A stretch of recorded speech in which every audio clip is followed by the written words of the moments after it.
Hello বন্ধুরা, তনু কিচেনে আপনাদের সবাইকে স্বাগত। আজকের আমি এটা কি দেখাচ্ছি বলুন তো। এটা সজনা ফুল।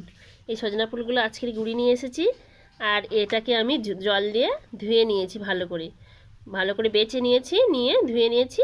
আজকে সজনা ফুলের একটা নতুন রেসিপি দেখাবো।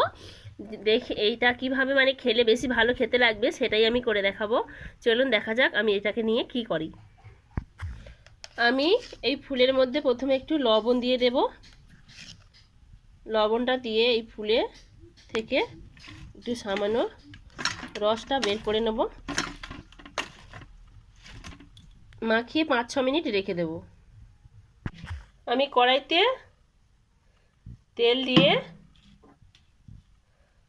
এই লঙ্কাগুলো ছেড়ে দিলাম। লঙ্কাগুলো লাল লাল করে একটু ভাজা হয়ে গেলে এখানে আমি পেঁয়াজ কেটে নিয়েছি, পেঁয়াজটা দিয়ে দিলাম। খুবই ছোট্ট একটি রেসিপি বন্ধুরা, এটা একটি সিজনের জিনিস, রোগ প্রতিরোধ করে।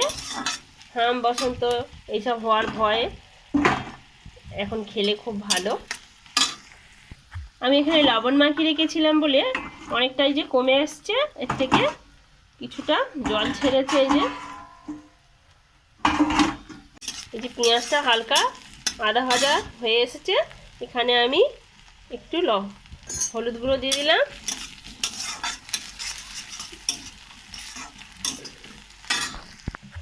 এবার আমি সজনা ফুলগুলো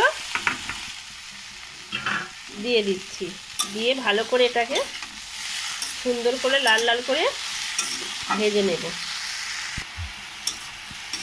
কতগুলো ফুল ছিল দেখুন, কতটা কমে এসছে, আরও কমে যাবে। ভালো করে ভাজতে ভাজতে কিছু রস ছাড়বে, এই রসগুলো ভালো করে শুকনো করে ভেজে নিতে হবে। খুব ভালো লাগে ভাত দিয়ে খেতে।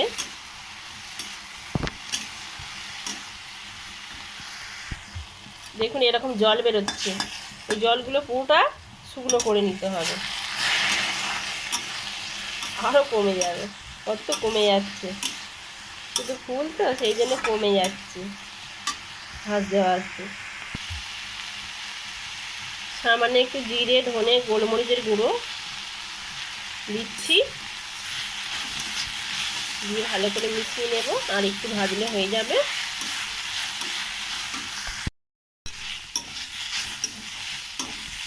ভেজে নেওয়া হয়ে গেছে।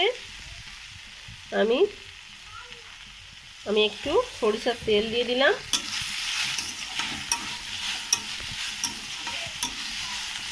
দিয়ে নেড়ে ছেড়ে নামিয়ে নিচ্ছি।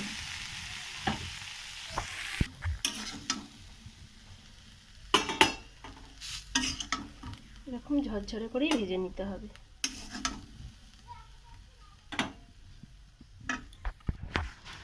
ব্যাস আমার একেবারে রেডি হয়ে গেছে। আজ এই পর্যন্ত, আবার দেখা হবে অন্য কোনো ভিডিওতে। টাটা।